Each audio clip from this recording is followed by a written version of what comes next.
Mani sauc Andris Arncāns, un šīs ir online kursu aizkulises. Tas ir sarunas, kur mērķis ir palīdzēt savu jomu ekspertiem, coachiem un kursu veidotājiem attīstīt savu biznesu online virzienā.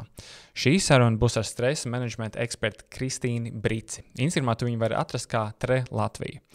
Ja tev ir savs bizness, tad visticamākais stress tev nav galīgi svešs, bet ir ļoti daudz aizspriedumu un mītu par stresu un ko ar to darīt. Tieši tāpēc šajā sarunā es Kristīnu izjautāju par to, kā mazināt stresu dažādās situācijās, tostarp publiskās uzstāšanās laikā, kāds ir efektīvākās metodes kvalitatīvam miegam un enerģijas līmeņa paaugstināšanai, un tāpat Kristīna padalījās ar vairākiem vingrinājumiem, kas palīdzēs gan izjust lielāku mieru ikdienā, gan labāk performēt profesionālā ziņā. Ar Kristīnu šo sarunu veidojām pēc iespējas praktiskāku, lai tu gūtu ne tikai iedvesmu, bet varētu sākt šo ieviest praksē jau sarunas laikā. Tāpēc, ķeramies klāt. Čau, Kristīna. Prieks redzēt tevi uzreiz smaidām. Es tevi šodien uzaicināju uz sarunu. Mums jau īstenībā bija viena saruna iepriekš Instagram laivā, un tā saruna bija, es tevi uzaicināju, lai tu padalītos ar savu pieredzi stāstu tieši par to, kā tu veido dažādas kursus, dažādas šos te digitālos produktus un par tavu online studiju. Bet šodien es gribēju tevi uzaicināt, lai tu palīdzētu citiem cilvēkiem, kas dara līdzīgas lietas, lai tu palīdzētu citiem cilvēkiem, kas ir savas jomas eksperti. Viņi varbūt palīdz cilvēkiem 1-1, viņi palīdz cilvēkiem varbūt grupās, viņiem varbūt ir online kurs, viņi iespējams, viņiem ir arī Instagram konts, kurā viņi komunicē publiski, viņiem ir publiskās uzstāšanās, un šiem cilvēkiem vajag liela palīdzību, jo, teiksim, es esmu tāds cilvēks, un arī manā ikdienā ir pietiekoši liels stress, kas ir tieši saistīts ar kaut kādu sevis prezentēšanu un uzstāšanos, un stress ir tava medus maize, es nezinu, kā varētu to nosaukt. Arī skatoties tavu Instagram kontu, Tre Latvija, var redzēt, ka tu ļoti daudz runā par stresu, un tieši tāpēc es gribēju tevi uzaicināt, mazliet parunāties par stresu, kurās situācijās viņš ir, kā mēs varam to pamanīt, un kas ir tās lietas, kuras mēs varam darīt, lai tas stress nav paralizējoši kaut kādā ziņā, lai mēs varētu turpināt darīt tās lietas, kuras mums ir jādara, kuras mēs gribam darīt, bet lai tas stress mums netraucē. Paldies tiešām, ka tu pievienojies uz sarunu. Es zinu, ka man pašam personīgi, tāpēc arī man pašam noderēs tas, ka tavas zināšanas un tavu piemēru. Jā. Čau, Andi, un čau visiem, kas mūs klausās. Pilnīgi taisnība tev. Es pa stresu laikam varētu runāt, ja ne stundām, tad dienām. Un tas ir tas lauciņš, tā joma, kurā es esmu ļoti iedziļinājusies, un kurš man arvien vairāk pētot, arvien vairāk atklājās. Un es domāju, ka jā, kad es ticu, es ceru, ka man būs šie tips and triks, ieteikumi, padomi, kā es varu padalīties, lai palīdzētu, jā, kā tas pats sev patiesībā palīdzētu. Jo ne jau es varu palīdzēt, es varu iedot tikai šīs idejas, šos instrumentus, bet katrs darītājs ir pats. Jā. Un ārpus zināšanām par stresu, tā kā tas novirziens vai tas, kurā tu darbojies, tu man palabo, tad viens ir jogas novirziens, kur droši vien arī varētu pieskaitīt klāt, tur vēl meditācijas un tādas lietas, un otrs tas novirziens, ar kuru tu, nezinu, kas man liekas viskrūtākais, ko tu dari, tiešām visjaudīgākais ir tieši šī TRE tehnika, Trauma Release Exercise, pareizi pateicu, yes, jā? Jā, mēs noteikti pieskarsimies tām tehnikām, bet es vienkārši gribēju ieskicēt to tavu backgroundu, lai cilvēki saprot, no kurienes nāk un kāpēc cilvēks tik ļoti sāk smaidīt, tad, kad sāk runāt par stresu. Pirmais mans jautājums, un šo mēs esam mazliet ar tevi arī atsevišķi runājuši, mēs ar Kristīnu esam draugi jau nezinu, cik gadus ļoti ilgu laiku. Pirmais jautājums, ko es tev gribēju uzdot, kas ir tās lielākie kaut kādā ziņā mīti par stresu, kas ir tas, ko mēs kaut kādā ziņā, tās aplamības, ko mēs domājam, kā mēs redzam stresu, vienalga, vai tas ir, teiksim, tāds, vienalga, tu vari atdalīt, vai tur īstermiņa, ilgtermiņa stresa, bet vispār par stresu kopā, ko mēs nepareizi saprotam?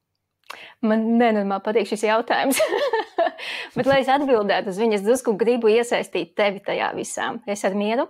Mierīgi, tu man vari izmantot, es šeit, lai tu man izmantotu. Okay. Man tev ir jautājums, Andi, kā tu zini, ka tu esi stresā? Kas ir tās sajūtas, kas ir tās teiksim, ņemsim tādu klasisku piemēru, no kuriem visticamāk 90% cilvēkiem ir satraukums un piedzīvo stresu, tad, kad ir uzstāšanās auditorijas priekšā. Ja kāds man saka, ka tas viņam nav stress, tad iedomājamies 22,000 auditoriju, ja nevis 2 vai 20 cilvēkus. Tu stāvi uz skatuves, starpmeža gaismas ir uz tevi, tev tūlīt ir jāsāk runāt, un tu saproti, bāc, es esmu stresā. Kā tu to zini? Es esmu bijis šajās situācijās, bet arī šobrīd es izjūtu stresu, bet ja mēs runājam tiešām par tādu intensīvāku, kas ir uzstājoties liels publikas priekšā, tas noteikti ir man personīgi tāds sajūta, ka vienkārši es palieku mazliet stulbāks vai stipri stulbāks. Man tāds sajūta, ka man smadzenes bišķiņ tā kā atslēdzās kaut kādā ziņā. Tas ir viens. Otrs ir tas, kad es vienkārši jūtu, ka man sirds no krūšas kaut grib izlikt ārā. Tas ir tās divas, kuras es esmu sev visvairāk novērojis. Kas notiek ar tavu elpošanu tajā brīdī? To es nepamanu, bet visticamākais, ka viņa ir ļoti ar lielām pauzēm saraustīta, īsa un nav pilna, tādā ziņā nav pilna elpa. Es domāju, ka kas notiek, vai tu esi pamanījis ar muskuļiem tajā brīdī?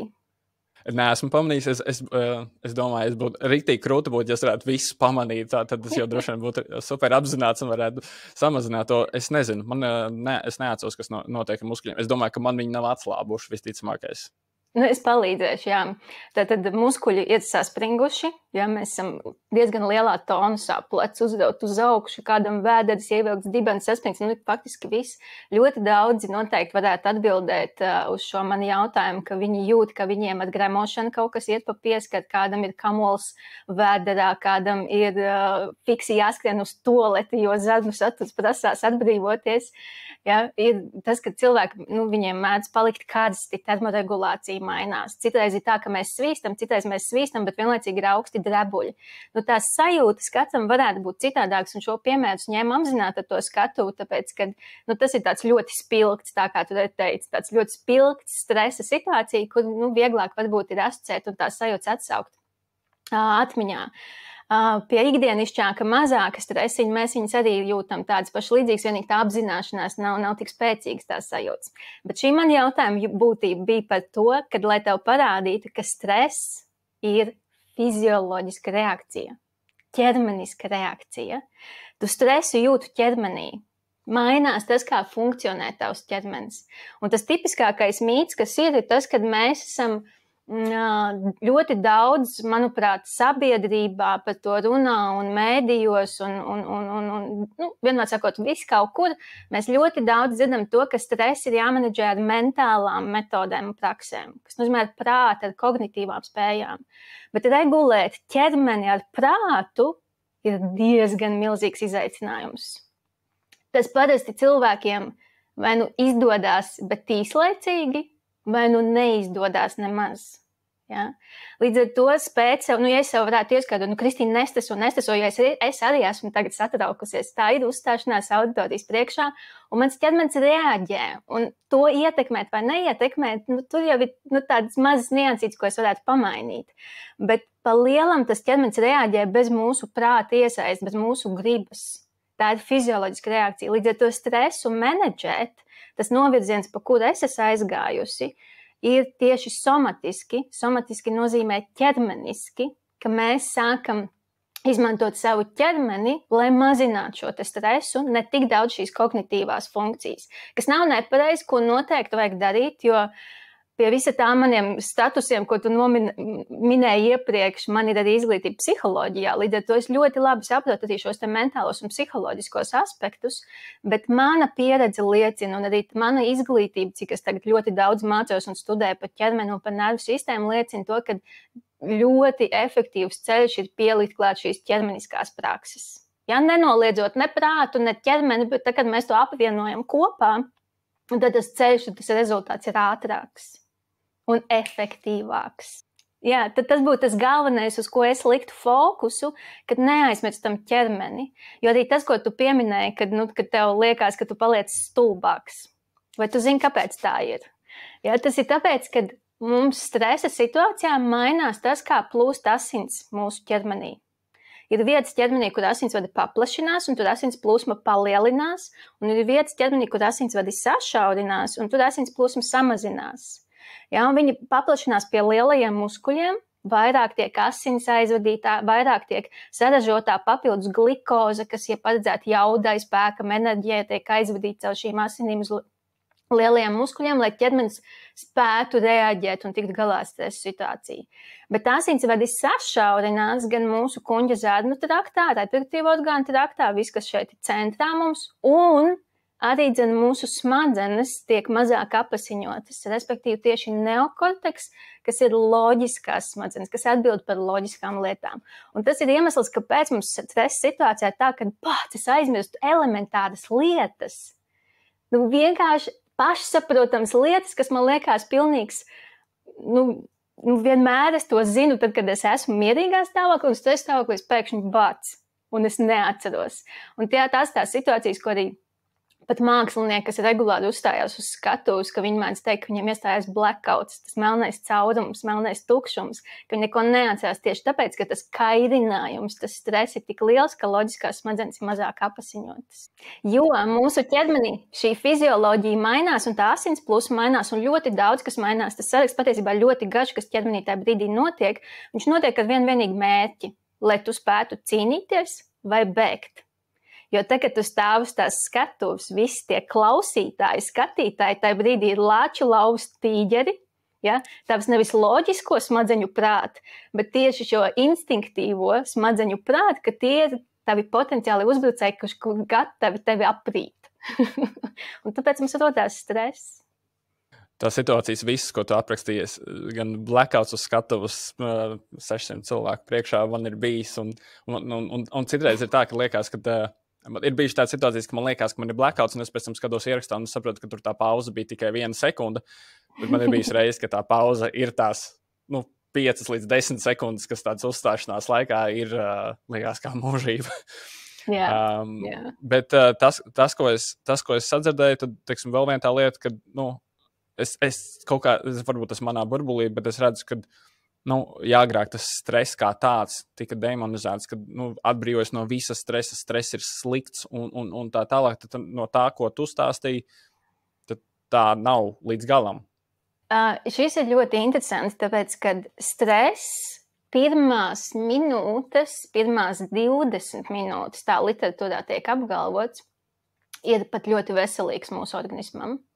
Jo tajā brīdī, kad mūsu ķermenis aktivizējas šai cīņai un bēgšanai, tajā brīdī ļoti aktivizējās dažādi ķermeņa resursi, un viens no tiem ir, ka paaugstinās mūsu imunitāti. Paaugstinās šīs šūnas, kas ir atbildīgas par imunitāti, jo, ja gadījumā tas tīģeris tev ar nagu aizķers miesā, ievilks rētu pušumu brūci, tad, lai tajā brūcē nesavairojās baktērijas kaut kādas, imūnās šūnas aktivizējās, lai tavā ķermenī nebūtu šis kaut kāds pēc tam šis vīrusu vai baktēriju sekas. Ja?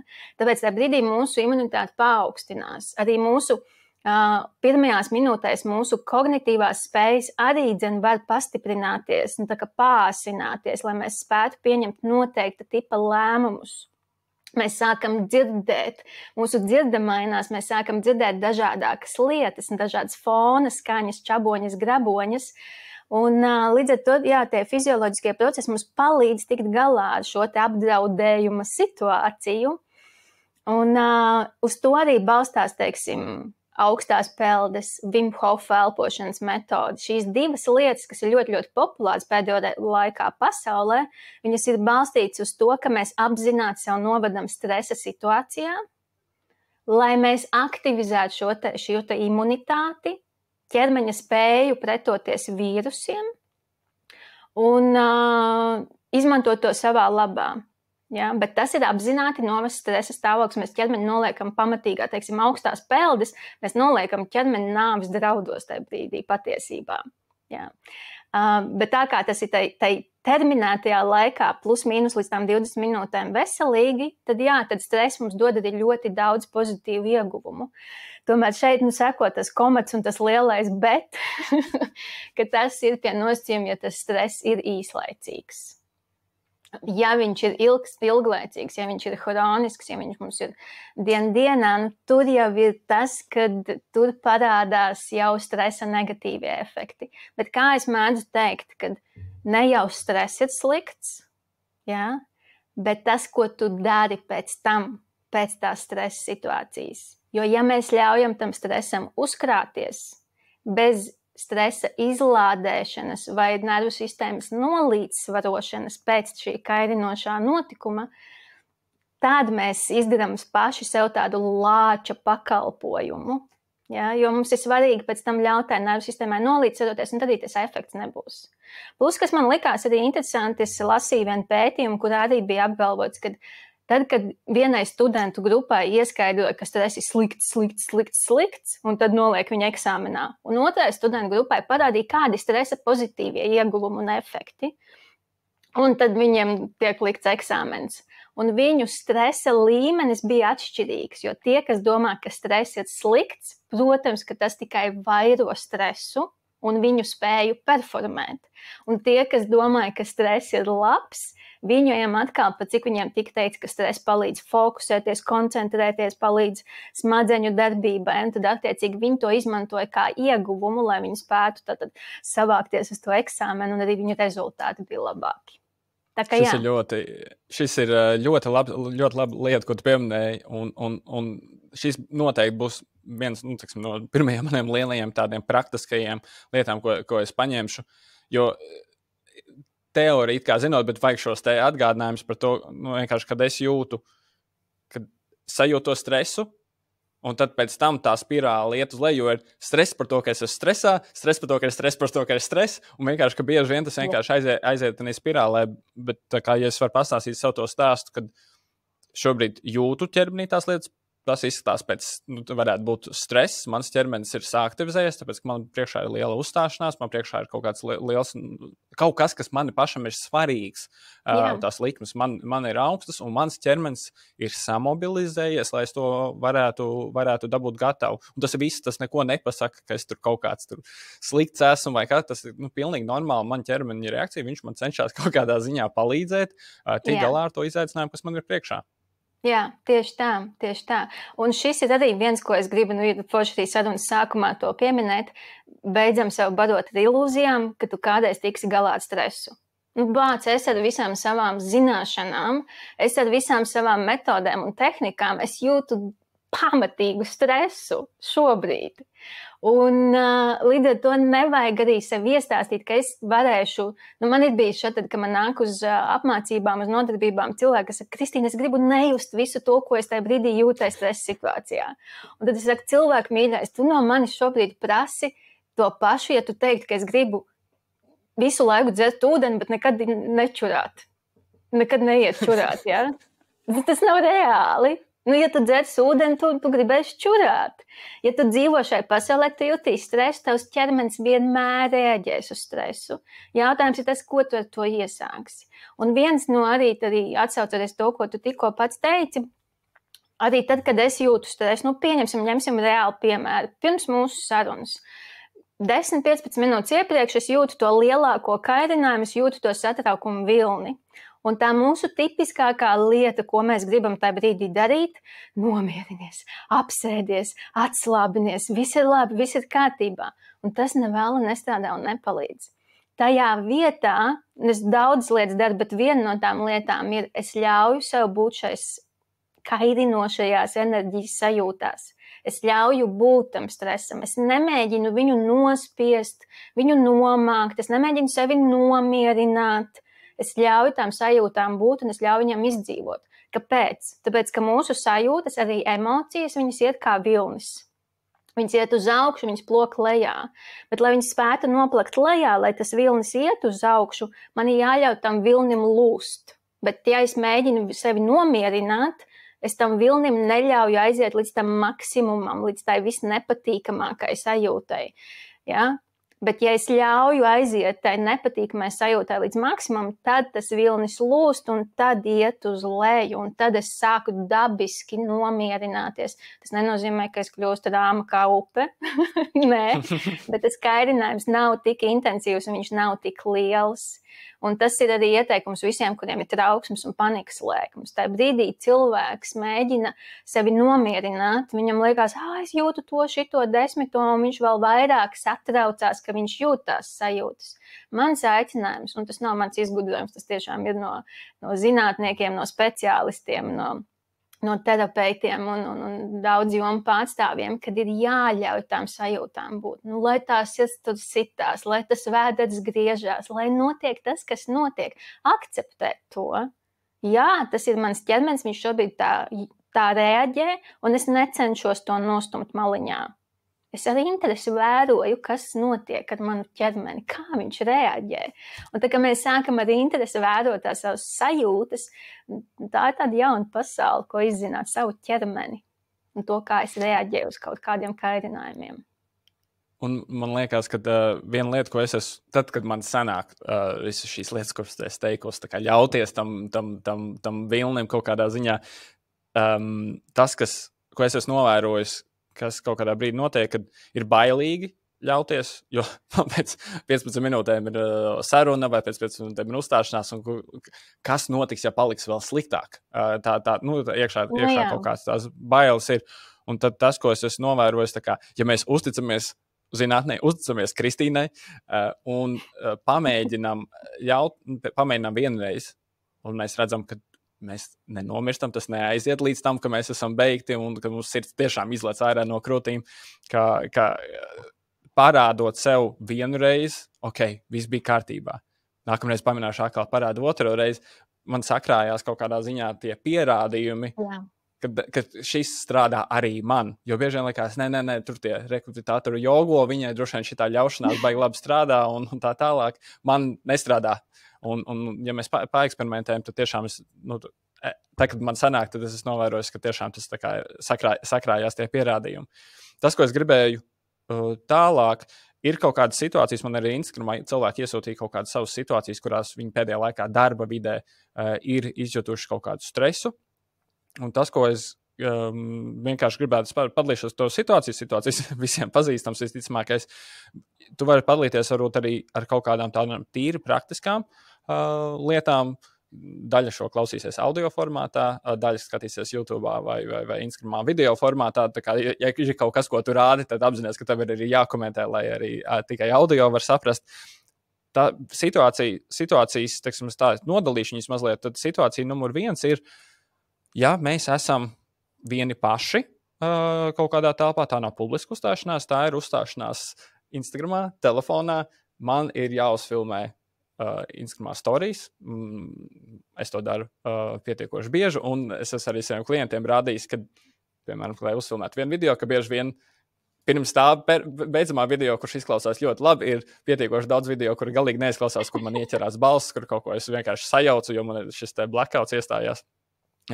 Tad šī situācija, ka man ir kaut kāds jāieraksta, te bija iesūtīta arī tā kā ne jautājumi, tās situācijas par to, ka ir jāieraksta, piemēram, es filmēju savu kursu, man ir jāieraksta video, man nav tāds laika spiediens, bet man ir jādabū gatavs tas kaut kādā ziņā. Kas ir kaut kāds, varbūt tās tehnikas, vai ko mēs varam darīt in situācijās, varbūt, lai saīsinātu to laiku. Citi cilvēki arī saka, ka viņi vienkārši atmeta roku un vienkārši neuzfilmē to video. Bet kā mēs varam dabūt video un pēc iespējas īsākā laikā to izdarīt? Es esmu laikam pat arī bijusi visās šajās situācijās, un arī tajā, kad ir rentākie video, pirms tu publicē vai tu nepublicē, tad vairs neko. Viens īstenībā, kas ieteikums ir, kas ir vairāk no šīs te pieminētās iepriekš, ne tik daudz ķermeniskās iesaistes, bet kognitīvās ir tavs padoms, ko es esmu saņēmusi un dzirdējusi no tevis, kas, manuprāt, ir ļoti, ļoti labs. Ir tas, ka, ja mēs runājam par storiju Instagramā publicēšanu video, ka tas, tā likme ir ļoti, ļoti, kā lai saka, ne jau nekāda, bet, nevar atrast pareizo vārdu, bet vienmēr sakot, ka tas ir tikai storijas uz 24 stundām. Pēc 24 stundām viņš pazūd. Jā, līdz ar to tas nav tik sāpīgi, kā kaut kāda izgāšanās, varbūt milzīgas konferences vai, nezinu, tur valdes sēdes priekšā. un storijas ir un storijas pazūd. Turklāt to storiju var fiks arī izdzēst, ja nu gadījumā tur ir baigais ČP. Bet man liekas jau baigi, cilvēki baigi pavalkās to dabisku menīvē, un tad, ja tu ir pārteikšanās vai vēl kaut kas, tad, ja tu palaidīsi pārteikšanos, tas tāpatās kā komēdijām, Holivudas komēdijām beigās saliek tos visus klipiņus, kur ir bijis kaut kas, kas nogājis lažu, tas cilvēkiem patīk daudz labāk nekā tas pats var būt message. Līdz ar to, man liekas, to pat var izmantot arī tādā veidā. Bet, klasiski, tas, ko es parasti iesaku, ir iesaistīt ķermeni, ja ir tas satraukums, ja ir tā nervozitāte, kā jau es pirms tam minēju, viņi ir tamdēļ, lai ķermeni sagatavot cīņai vai bēgšanai, kas nozīmē aktīvai fiziskai kustībai, aktīvai fiziskai rīcībai. Bet tad, ja es tajā brīdī sēžu nekustīgi, es rīkojos absolūti dabiski pretēji ķermeņa dabiskajam instinktam. Jo tas tā kā šobrīd man ir ķermenī stress, bet man ir jāsēž nekustīgi diezgan. Jā. Un tas, ka mēs esam tajā nekustīgumā, tas tikai paaugstina to stresu. Jo manas šīs te reflektorās instinktīvās smadzenes tulko, bērns man skrien virsū lācis, un es sēžu mierīgi krēslā, un panika tikai sāk pieaugt. Līdz ar to tas, kas ir jādara, ir jādod ķermenim kustība. Pirms ieslēgt to video pogu, ja tu jūti to satraukumu, tad liec ķermenim kustēties. Līdz ar to lēkāt, purināties, pietupties, atspiesties, atspiedienus pret sienu, atspiedienus pret grīdu vai gaisa boksu, respektīvi ar dūriem pret gaisu, pašaut. Tas attiecīgi ir tas, kas iedod to enerģijas izlādi. Ja, jo tā fizioloģija, kas nomainās, viņai ar šo mērķi, lai tu dotu šo enerģiju ārā. Tāpēc, teiksim, padoms, jebkuram cilvēkam, kurš ir satraucies sev vai kādam citam, vai bieži vien mēs bērniem to sakam apsēdies, nomierinies, tas ir vissūdīgākais padoms, ko kādam dot vai sev dot. Un man ir bijis tā, ka arī vadot uzņēmumiem kaut kādas lekcijas, nodarbības, ka pirms es ieslēdzu to video pogu, ka mani visi sāk redzēt, es taisu 10, 5, vismaz, cik vien varu, minūtes lēkāju, purinos, dejoju, bet nevis tā skaisti dejoju, bet tā zvērīgi, tāda ukačaka deju, ja, tāda aborigēna stila puguns, kur, tāda, iedot to enerģijas izlādi. Un tas ir tas, kas palīdzēs vairāk savākties, kas palīdzēs ķermenim realizēt to viņa instinktu, un attiecīgi tad jau var skatīties pēc situācijas, tad, kad ir tā enerģija izlādēta, un tad var arī jau ļaut sev drusku nomierināties, lai tā asins plūsma mums normāli atjaunojās, un tas neokorteks tiek apasiņots, un tos vārdus var salikt kopā. Bet, klasiski jau arī tas, ko tu pieminēji, klasiski mēs stresu varam mazināt darot. Gūstot šos apstiprinājumus, kad es nenomirstu, neviens lācis man virsū neuzbruka, un kad es tieku ar to galā. Varbūt ne ideāli, bet tad katru reizi ir vien labāk un labāk. Mans jautājums ir, tu teici, lācis neuzbruk.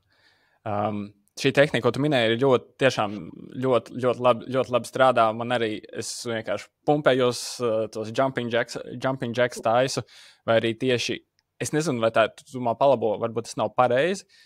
Man strādā nevis nomierinoša elpa, bet man tieši strādā tā Wim Hof, kā viņš sauc, tā uguns elpa, ka tā kā asās izelpas, un pēc tam tā lielā ielpa. Un es nezinu, kāpēc, ja man pirms tam tāds sajūta, ka es palieku stulbs, man sāsinās viss, un es jūtos tā kā, es nezinu, tā kā filmās rāda snaiperis, viss, es esmu gatavs, un es varu iet darīt. Es nezinu, vai tas ir tā kā man tā ir, vai tur ir kaut kāds pamatojums tam, jo agrāk es vienmēr mēģināju sev nomierināt, un es tur sēžu, un es jūtu, kā tas nemieris aug, un es nevaru sev nomierināt tādā veidā ar miera elpām. Tas ir ļoti, ļoti bieži. Tas nav tikai par tevi. Tas ir par cilvēku šo stresa reakcijas ciklu vispār. Un tas arī ir tāds, tā kā tu sākumā uzdevi, vai ir kaut kāda mīti vai aplam priekšstats. Šis arī ir viens no tiem, kad mēs mēģinām sev nomierināt. Ja tas, ko es teicu, apsēdies, nomierinies, ja, vai apsēdies taisi elpošanas tehnikas, vai apsēdies un tagad relaksējies vai meditē. ja tu jūti kairinājumu, ja tu jūti satraukumu, šo stresu, un tev palīdz nomierinošās elpas, super, turpini to darīt, tas nozīmē, ka stress vēl nav tik augsts. Ja ir situācija tā, ka tas stress jau ir uzkāpis high, tāds, ka ļoti aktīvs, tad nomierinošanās tehnikas nevēla nepalīdzēs. Ja, tas dod pretējo efektu, ka tas rada papildus šo tonus kairinājumu. Tas ir tas, ka mēs rīkojamies pretēji tavu dabiskam instinktam, jo stress, tātad mums ir aktivizēšanās fāze, kad mēs sākam just to satraukumu, tad ir izlādes fāze, kas ir tā cīņa bēgšana, un tā kā mūsdienās ir stress, kas mums neprasa ne cīnīties, ne bēgt, tad mums ir jāimitē šī cīņa bēgšana. Un viens ir caur šo kustību, otrs ir caur šo aktīvo elpu, ja, jo mums stresā dabiski mainās elpus daudz aktīvāku, daudz ātrāku. Mēs ļaujam viņai tādai būt. Un tad, kad mēs šo izlādi esam piedzīvojuši, tad ir deaktivizēšanās process, kad mēs sākam jau, būs labi, es tikšu šim cauri, ar mani viss būs labi. Un tad pēc tam ir atjaunošanās fāze, kuras laikā mēs totāli varam atslāpt, nomierināties, stresa notikums pilnais ir pagājis, un tas ir tas brīdis, ka mums ir jāuzņems arī pašiem šī papildus atbildība un jānodrošina mūsu nervu sistēmai šī iespēja atjaunoties, līdzsvaroties, lai mēs atkal uzkrātu enerģiju nākamai stresa situācijai. Līdz ar to, tātad nomierinošā, atslābinošā elpa nepalīdzēs ļoti kairinošos apstākļos un situācijās, un tur ir tieši pretēji tas, ko tu arī minēji, iedot to aktivitāti. Tad tu teici, lācis neuzbrūk. Mēs apzināmies, ka lācis neuzbrūk. Ir situācijas, vienalga, varbūt tas ir, mēs vadām grupas nodarbību Zoomā, vai tā ir kaut kāda, varbūt tas ir kāds podcasts, kur viesi nav, kur mēs neesam tik draudzīgi. Kā rīkoties kādās situācijās, ja ir šis uzbrukums kaut kādā, mēs to vismaz uztveram kā uzbrukums, tā varbūt kaut kāda kritika, mūsu viedoklis tiek apstrīdēts, mēs saprotam, ka mēs esam kaut ko kļūdījušies, un mēs, piemēram, ja mēs būtu šobrīd tiešraidē, vai mēs esam uz skatuves un ir kaut kāds paneļa diskusija, un es saprotu, ka ir kaut kāds konflikts, un es jūtu, ka man iekšā sāk daudzīties, atkal ir tā reakcija. Es pieņemšu, ka ja es tādā situācijā vēl pa virsmu tam sāktu dzīvnieciski tur dejot, vai arī aiztaisīt acis un sākt skaļi elpot, kad nebūtu diezko labi. Tad jautājums ir tāds, vai ir kaut kas, ko mēs varam darīt tajās situācijās, viens varbūt kā pamanīt tādās situācijās, un kā mēs varam varbūt diskrēti, varbūt samazināt tos negatīvos efektus. Jā, viens ir tas, ko es minēju, jādod ķermenim kustību. Ja es esmu tādā iesprostotā stāvoklī, ka es nevaru iedot ķermenim kustību, kaut vai mikrokustības. Andi, vai tu esi pamanījis, ka cilvēki, teiksim, pieņemsim situāciju, ir kaut kāda sapulce, apaļais galds, katram tur par riņķi būs jārunā pēc brīža, un kas notiek ar to cilvēku, kuram tuvojās tas brīdis, kad būs jārunā? Viņš sāk tirināt, šūpot kājas. Celīts kratās. Celīts raustās, sāk pildspalvas klakšķināt, tirināt, Sākam raustīt. Man rokās ir pildspalva, un es arī kaut kādos brīžos es sajūtu, un, protams, ka mēs runājam, ka stresa, es saprotu, satraukums nolikt pildspalvu. Nē, kaut gan no otras puses nevajadzēja viņu nolikt, bet es vismaz pamanīju. Jā, tieši tā. Tad ķermenis pats ziņo, viņš jau pats mums saka priekšā, dod man kustību. Līdz ar to, tad, kad ir tās kājas purināšanās, ka viņas tur tirinās zem tā galda, atkal vismuļķīgākais, ko teikt sev vai kādam citam, beidz tirināt kāju. Ļauj, lai tā kāja tirinās, ļauj, lai tā kāja šūpojās, lai tas celīts tur darās un tā pildspalva, forši, ja citiem nespēlē uz nerviem kaut kādu kluso pildspalvu, vai, tātad jebkāda veida kustību, kaut vai mazas mikrokustības, kā šūpoties no sānu uz sānu. Vēl viena forša lieta ir, tur kā kurā situācijā kāds iztīsies, bet tagad tu vari pamēģināt. Mēs abi sēžam uz krēsliem, noliec rokas uz krēsla, atspied plaukst pēc krēsla un ar visu spēku spied krēslu prom no sevis ar rokām. Un tu jūti, kā saspringst muskuļi tavā ķermenī. Saspringst rokas, muguri, krūšu muskuļi, pat vēdera muskuļi. Ja? Un to var iztaisīt diskrēti. Tagad tā ļoti vizuāli to rādīja, bet to var uztaisīt arī tā, ka to nemaz tik ļoti nepamana no malas un vairākas reizes atspiesties pie to krēslu, tātad likt muskuļiem strādāt. Tas būtu viens. Ir vēl viena brīnišķīga lieta. Mēs varētu atkal tevi izmantot kā eksperimentu truskīti. Mierīgi. Tagad tu mēģini iedomāties situāciju, kas tev kairina un satrauc. Kaut kas tev besī, kas tev uzvelk, kas tev rada kādas šīs aktīvas, nepatīkamas, stresainas emocijas. Tā brīdī, kad tu vizualizē šo notikumu, šo sajūtu, mēģini atsaukt sev atmiņā acu priekšā, mēģini fiksēt, kas notiek ar tavu ķermeni. Kas notiek ar pieri, žokli, pleciem, kas notiek ar vēdera muskuļiem, kas notiek ar dibena muskuļiem. Laid vaļā un pastāst, kas notiek ar ķermeni. Tajā situācijā, kas tagad notika, kad es to atklāju? Gan situācijā, bet arī šobrīd, tad, kad tu vienkārši vizualizē to situāciju. Iztēlojos. Jā, kad tu iztēlojies, un kas tajā brīdī notiek ar muskuļiem? Viņi atslābinās. Man bieži vien tā sajūta ir kaut kādā situācijā, tas, kas man ienāca prātā, protams, man ir 2 mazi bērni, un no rīta ir jātaisās, un vecākajiem ir savas idejas par to, ko varētu vēl padarīt pirms jābrauc ārā, un tas, ka tētis jau kavēja darbu, tā kā kuģīšu taisīšana tagad ir ļoti aktuāla, un origami, un tas ir aktuālāks, un tas kā es to izjūtu, kad, es nejūtos sazemēts, es jūtos tā kā pa gaisu, kaut kādā ziņā es jūtos saspringts, un tā kā tāds uz augšu, un tāds, un tādā brīdī, kad es, ja man sanāk piefiksēt, un es atslābinos, man tāds ir, ka es tāds vienkārši nolaižos atpakaļ uz zemes tajā brīdī. Tad, kad sanāk. Redz, un tu pats tagad pateici to atslēgu tā visam. Tātad tajā brīdī, kad mēs jūtam satraukumu, mums saspringst muskuļi. Tajā brīdī, kad tu esi tajā satraucošā situācijā, ja tev pietiek mentālā kapacitāte atcerēties, atslābināt muskuļus, arī tā aktīvā emocija kāpj uz leju. Ja, jo parasti šo dod cilvēkiem apmācībās no sākuma. Pirmais etaps ir, tu jau esi advancēts čalis, tu jau aizgāji uz priekšu, bet pirmais etaps ir vizualizēt šo situāciju, nočekot, kas notiek ar ķermeni. Parasti tā, kad muskuļi saspringst, elpošana mainās, kādam kaut kur spiediens, kaut kur ķermenī, kaklā vai krūtīs vai kaut kur citur parādās. Otrais etaps, ko es parasti cilvēkiem saku, tagad vizualizē to pašu situāciju, un tu nedrīksti ļaut savam ķermenim saspringt. Dari visu, slābini viņu, un tu nedrīkst ļaut tam ķermenim saspringt. Tā, kad tu vizualizē un mēģini atcerēties šo situāciju. Tas, kas parasti notiek, ka tad, kad mēs neļaujam ķermenim saspringt, apzināti sākam slābināt muskuļu sistēmu, tā emocija nav tik kairinoša. Tu viņu nespēji izjust tik kairinoši spēcīgu.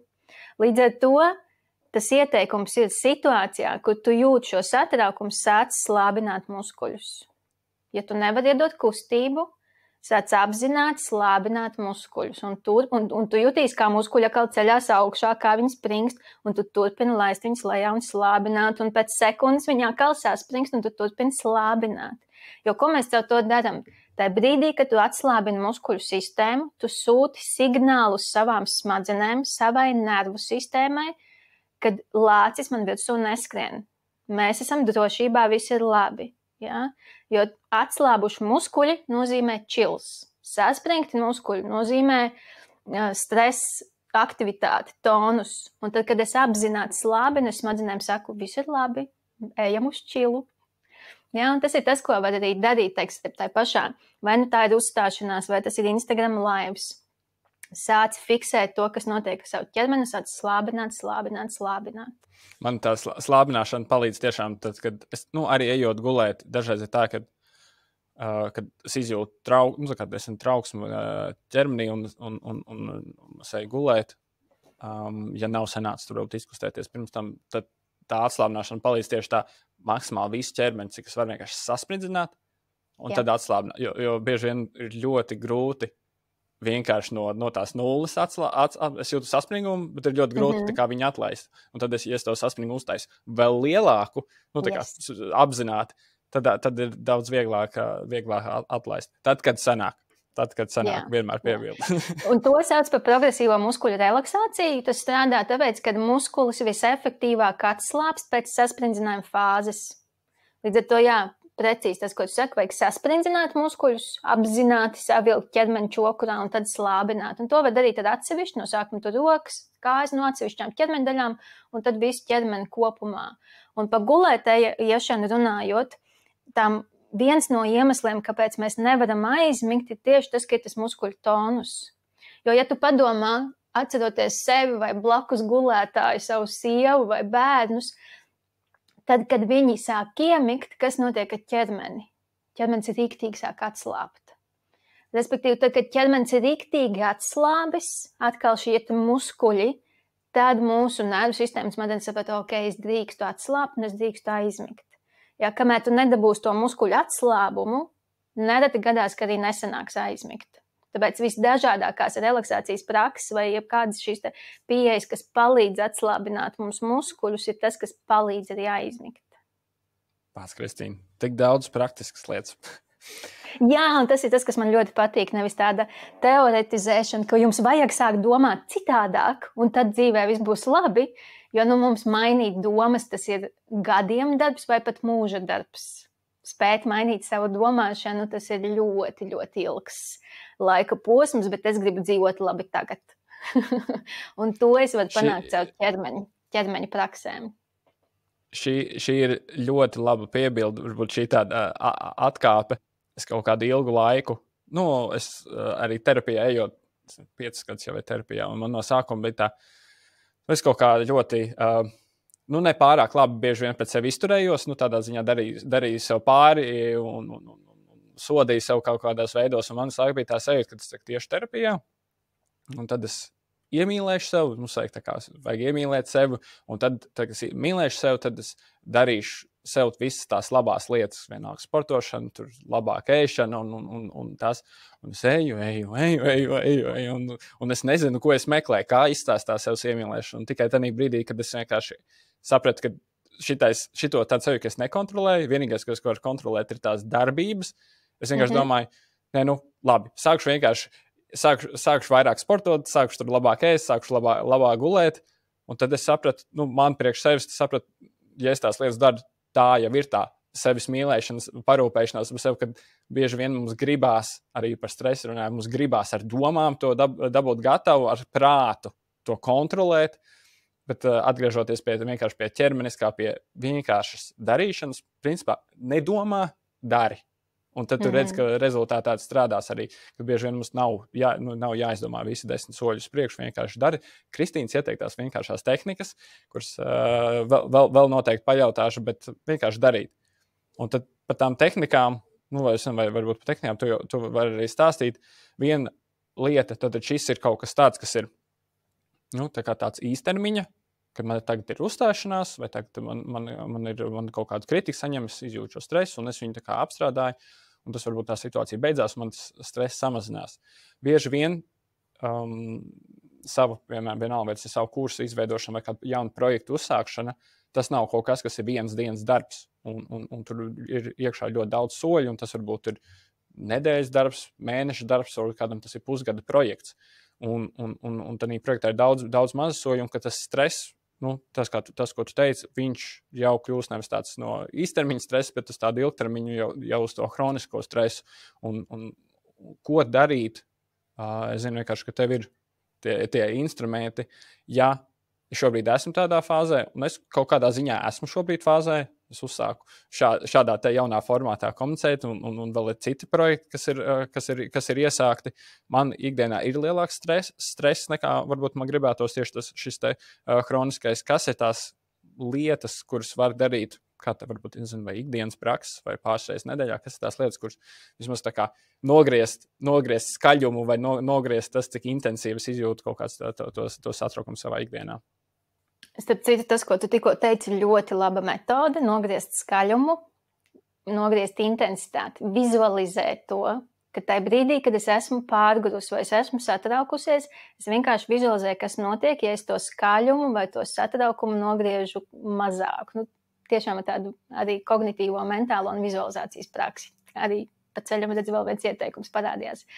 Bet runājot par ilgtermiņa stresu, tas jau, ko es pieminēju, mums ir jāuzņemas pašiem atbildība. Neko tavā dzīvē nemainot, nekas tavā dzīvē nemainīsies. Un tas ir tas, ko mēs ļoti, ļoti grēkojam. Pat cik es strādāju cilvēkiem, kuriem ir šie stresa izaicinājumi un trauksmes un panikas lēkmes, es ļoti redzu, ka tas, kā katrs cilvēks mēs jūtamies, ir atbildīgi esam mēs paši. Tas, kā tu jūties, cik lielā hroniskā stresā ir tava dzīvesveida sekas. Ja? Un tas ir līdzīgi kā, tā kā bankomātā. Mēs varam pieiet pie bankomāta un ņemt naudu ārā. Un ja tu visu laiku ej pie bankomāta un ņem naudu ārā, viņā neko neieliekot, un neviens cits arī tur neko neieliek, tad vienā brīdī tā nauda tajā bankomātā aptrūksies. Tas ir tas, ko mazie bērni parasti nezina. Mēs pieaugušie to saprotam. Un ar mūsu pašsajūti tieši tāpatās. Tu visu laiku patērē enerģiju, jo tev ir darbs, tev ir pienākumi, tev ir atbildības, tev ir projekti, tev ir kairinošas situācijas katru dienu un lielākoties cauru dienu. Tu visu laiku atdod enerģiju, tu visu laiku patērē enerģiju. Un ja tu neradīsi tos apstākļus un situāciju, lai tā enerģija varētu atjaunoties un tās baterijas atkal to enerģiju uzkrāt, uzlādēt, tad ir čābīgi, tad sāk rasties pamatīgi izaicinājumi, pamatīgas problēmas. Es nereti dzirdu dažādos jautājumu atbilžu sesijās, kā lai vairo enerģiju, kā dabūt enerģiju, man nav enerģija. Jautājums, ko tu dari, lai tev būtu enerģija? Un visefektīvākais veids, ko tad reāli darīt, un es domāju, tie ir ieteikumi, ko mēs visi patiesībā zinām, bet visefektīvākais veids dabiski, kā ķermenis uzkrāj enerģiju, ir miegs. Jautājums par to, cik daudz mēs guļam, cik kvalitatīvi guļam, un šis daudziem cilvēkiem nepatīk, un dažiem liekas pilnīgi garām, bet tas, ko es esmu iemācījusies jau daudzus gadus, ka es savu dzīvi pakārtoju miegam.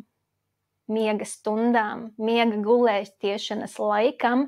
Nevis, cik man sanāks, paliks pāri, tik es izgulēšos. Pats. Es varētu arī ar trīsstāvīgajiem nolamāties, cik ļoti mani tas kairina, ka cilvēki šādas elementāras pašsaprotams lietas nesaprot. Tu, Andi, arī kā 2 mazu bērnu tēvs, tu ļoti labi zini, ja mazais bērns nebūs dabūjis savu režīmu, viņš ir pilnīgs kašķis, viņš ir nevaldāms, nelietojams, niķīgs, kašķīgs, ja viņš nav paēdis laikā, ja viņš nav izgulējies laikā, ja viņam nav bijusi diendusiņa un tā tālāk. Un mums ir priekšstats, ka tas attiecās uz bērniem. Bet šis lielais ķermenis, kurš ir izaudzis, viņa nervu sistēma funkcionē identiski tieši tāpat. Un arī šim lielajam izaugušajam ķermenim tieši tāpat kā mazajam bērnam ir ārkārtīgi svarīgs režīms un miega stundas. Un mums, tas ir paradoxāls, nesen dzirdēju, man ļoti patika, mums visiem nenormāli patīk gulēt, bet nes kāpēc lielākā daļai ir šī pretestība pret gulētiešanu laicīgi? Amazing! Jo liekas, ka viss cits dzīvē ir svarīgāks, man vēl jāpaspēj šis, tas 10. un 50. un tad es iešu gulēt. Nē, ir jāiet, ko zinātne ir apstiprinājums un māc, ir jāiet vienā un tā pašā laikā gulēt. Vienalga, kas tā būtu par dienu, darbdienu vai brīvdienu, jāmostās vienā un tā pašā laikā.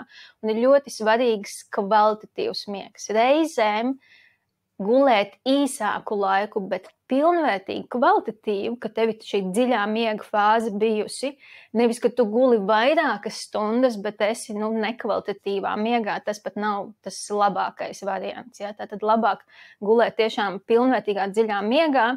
Un kā to panākt? Ir ar, patiesībā tavs gulētiešanas laiks, tāds tavs naktsmiegs, labs naktsmiegs sākās ar brīdi, kad tu pamosties.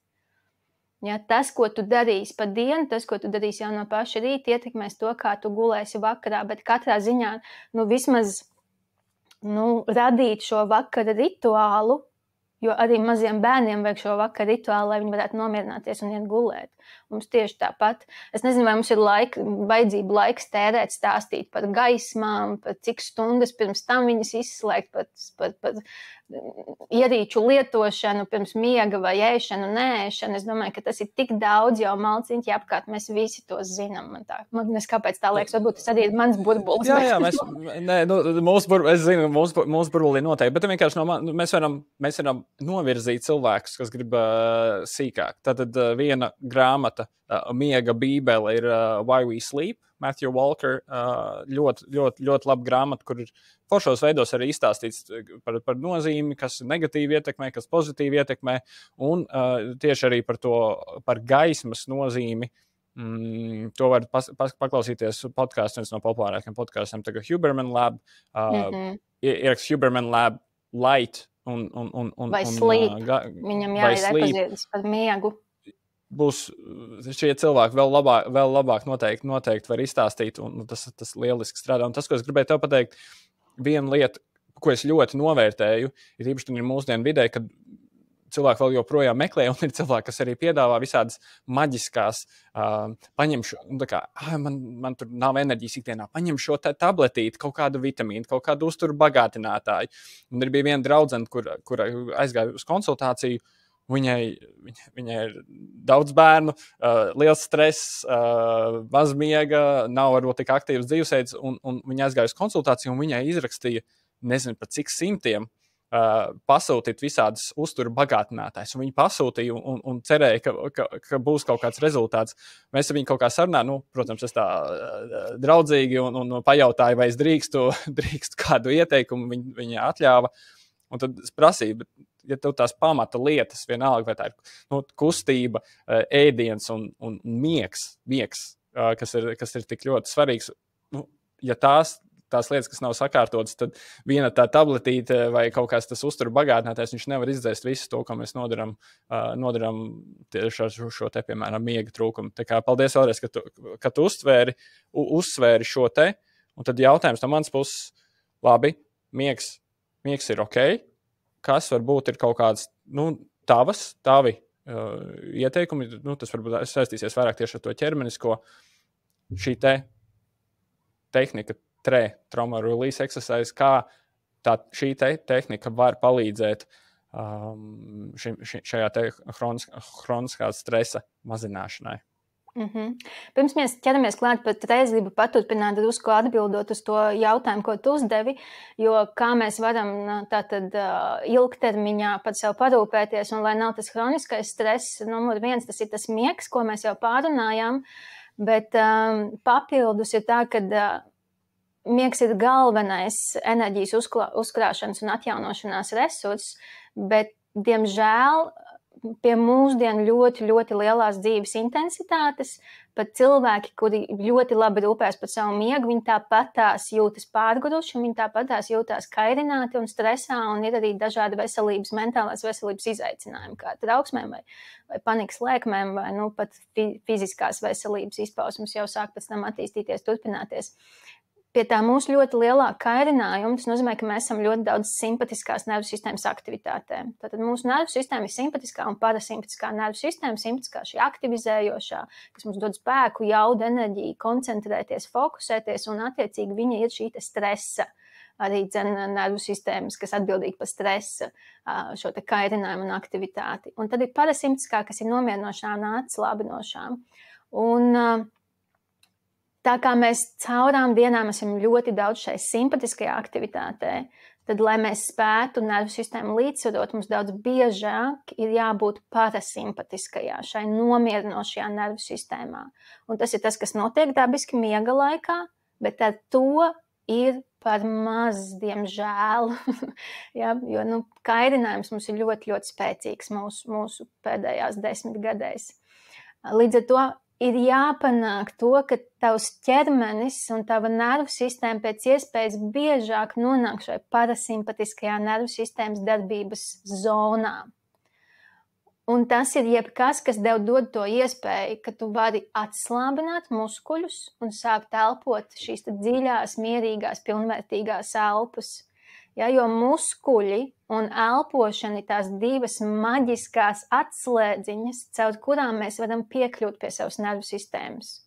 Tad ir jebkuras nodarbes, pieredzes, prakses, metodas, kas tev dod šo iespēju, cik labi, muskuļi atslābst, telpa nolīdzsvarojās, un tu vari tādējādi nonākt tajā parasimpātiskajā nervu sistēmā. Un tas ir jebkas, tās ir masāža, ja, kur tev masieris ar īkšķīšiem izmasē savilktos muskuļus, tādējādi tu vari dabūt muskuļu atslābinošu efektu.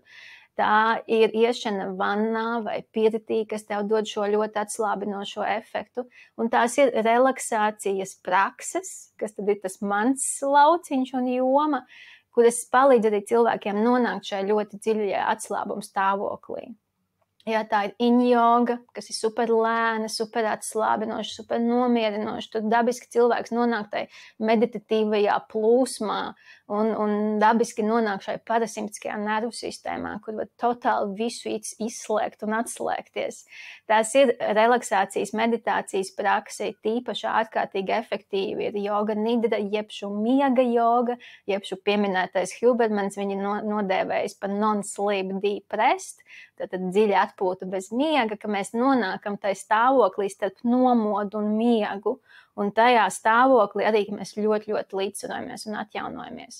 Un šajā brīdī, kad es to stāstu, cilvēki mēdz saķert galvu un saka, man jau tā nekam nav laika, tu man vēl saki, man tagad tur jogu un kaut kādu tur, ko tur vēl. Jā, tas būtu ideāli, ja mēs varētu stundu veltīt tam, lai tu nonāktu šajā dziļā atslābuma stāvoklī, bet tas, ko cilvēki līdz galam nenotic vai nesaprot vai nezin, ir, kad, kā es saku, mazie taimauti arī ļoti lielu lomu spēlē.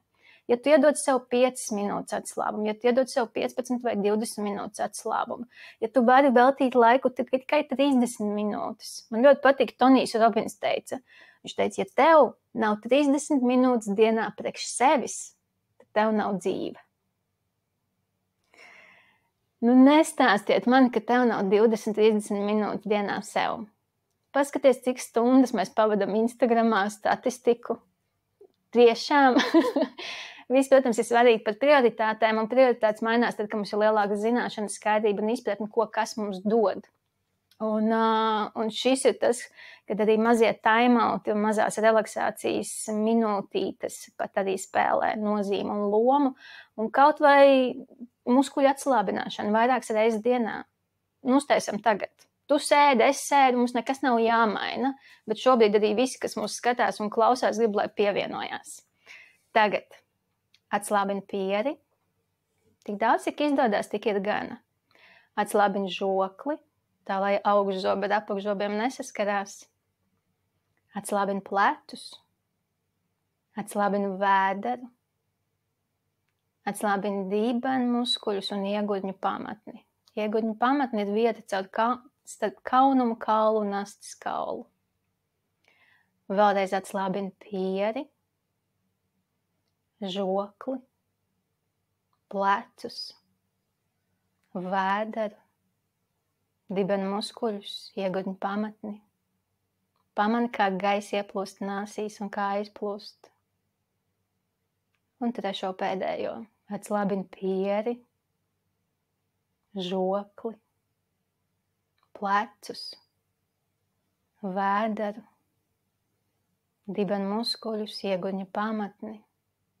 Sajūt, kā gaisa ieplūst nāsīs un kā aizplūst. Var atvērt acis un sajust, vai tu sajūties kaut pa pilīti, par mikropilīti vieglāk un mierīgāk. Šī tehnika plus tava balss ir, man liekas, visefektīvākais, ko var darīt. Un tas aizņem, es nezinu, 2 minūtes, un pēc tam video mēs varēsim pārbaudīt, ierakstāt, cik tas aizņem laiku. Un ja šādas mikropauzes tu uztaisi vairākas reizes dienā, tu jau ļauj tai kairinātajai nervu sistēmai jau drusku nosēsties. Un tas ir zelta vērtē. Man pašam tas, ko es cenšos sev atgādināt, ir lielākā daļa, kas šo klausīsies un klausās, mēs nestrādājam manuālu fizisku darbu. Mēs strādājam ar prātu. Un mēs mums liekas, ka mums jāstrādā tur tās x stundas vai ka jāizmanto katru minūti kā intensīvi mēģinot atrisināt kaut kādu problēmu.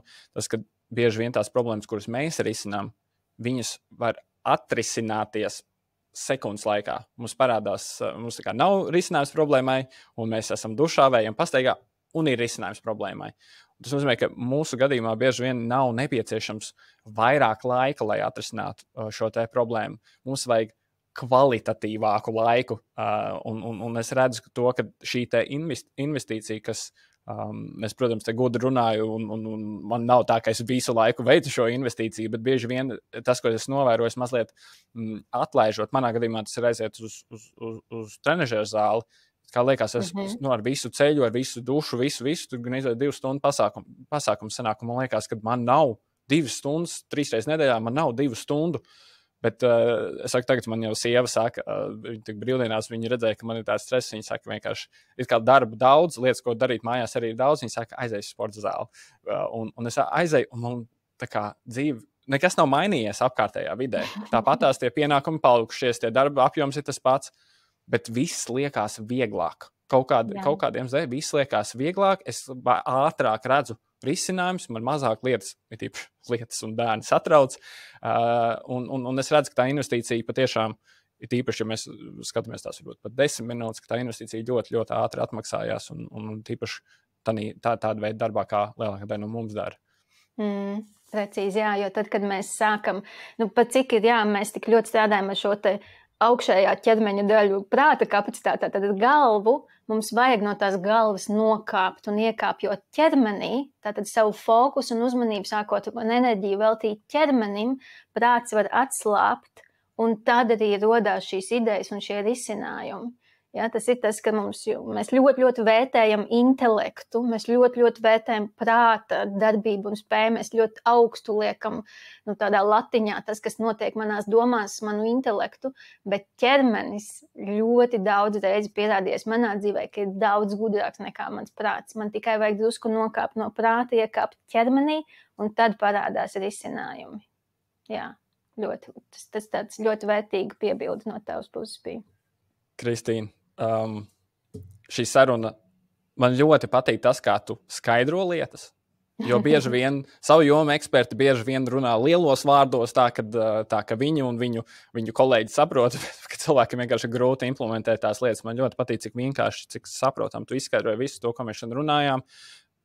Kādām lietām noteikti klausītājiem būs foršs atgādinājums, kaut kādas lietas, es ticu, ka būs vienkārši jauns skatījums uz kaut kādām lietām. Jā, bet es atgriezīšu pie tā, ka viens ir, protams, kaut kāds lietas saprast, bet otrs ir praktizēt savā ikdienā, izmēģināt kaut kādas tās mazās tehnikas, šo ierakstu noteikti, patien atpakaļ noklausies vēlreiz. Bet, ja cilvēks grib vairāk iemācīties kaut kādas tās lietas, kuras tu māci, un mēs nerunājam nemaz par treju tehniku un par to, kā tā var palīdzēt stresa mazināšanai. Varbūt mums būs vēl kāda saruna jāuztaisa ar paraugu demonstrējumiem. Varbūt, ja cilvēki grib vairāk tātad iepazīties arī ar to, ko tu dari, es zinu, ka tu tagad regulāri arī taisi dažādas apmācības, gan arī tev ir pieejama šī te online studija, kur cik tev video šobrīd online studijā? Tev ir milzīga bibliotēka ar dažādu garumu video, kur cilvēks var saprast katrai situācijai, katrām iespējām atrast kādu video, kas viņam palīdzēs ikdienā. Tad es nosaucu visas vietas. Tātad Instagrams tavs, Tre Latvija, jā? Jā, Instagrams Tre Latvija, jā, pieminētās tre apmācības, jo tre apmācības nav tikai par tre, kas ir neirogēnā trīce, kas ir dabisks instinkts, primitīvs, kas ir raksturīgs pilnīgi visiem zīdītājiem un arī tātad cilvēkam, un kura mērķis ir, viņš mums ir dots mūsu ķermenī šis refleks, kas palīdz mazināt šo kairinājumu, šo stresu, satraukumu, tīri fizioloģiski, brīnišķīga tehnika, bet šīs ir tādas apmācības, kurās es visplašāk stāstu vispār par ķermeņa spējām tikt galā ar stresu. Ja? Tas nav tikai neirogēnā trīce, tās ir ļoti daudz citas lietas, kā ķermenis tev pats var palīdzēt. Un tev atliek tikai zināt to, jo skolā, diemžēl, mums to nemāca, un atliek tad sākt pielietot dzīvē. Un tas ir viens, nākamais, un tad ir pieminēta online studija, kas ir radīta ar mērķi, kur es veidoju tās prakses un nodarbības, kas mums palīdz nonākt šai parasimpatiskajā nervu sistēmā, kurā var kust, atslābt, relaksēties un piedzīvot to, ka mūsu nervu sistēma nolīdzsvarojās, dziedinās un atjaunojās. Un tas ir ļoti, ļoti būtiski, jo tavas šūnas, audi reģenerējās, tava nervu sistēma līdzsvarojās, tavas intelektuālās, kognitīvās spējas, kapacitātes līdzsvarojās, vairojās tikai un vienīgi parasimpatiskās nervu sistēmas darbības laikā. Ja? Un tad, attiecīgi, online studijā, neesmu skaitījusi, bet vairāk kā 100 prakses un nodarbības patiešām dažādos garumos ierakstīti video, ap kuriem var piekļūt 24/7 un ieslēgt sev mājās fonā to manu balsi ar aicinājumiem atslābt un relaksēt.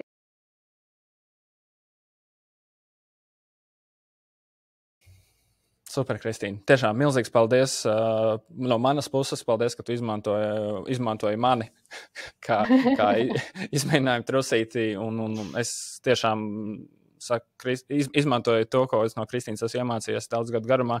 Ne tik bieži kā pašam, protams, gribētos, bet izmantoju un ļoti, ļoti palīdz gan darbā, gan ārpus darba. Jā, tā kā paldies tev, Kristīne. Un ja tie, kas klausās, grib paklausīties tieši vairāk arī par Kristīnas šo te online studiju un dzirdēt arī aizkulises, tad Instagramā viena no pirmajiem, ja pastās pie rīlēm, viena no pirmajām šīm te pieredzes kursu veidotāju pieredzes stāstiem ir Kristīna. Viena no populārākajām sarunām ļoti forša. Kristīnai foršā enerģija, tāpat kā arī šī sanāca. Noteikti iesaku noklausīties arī to.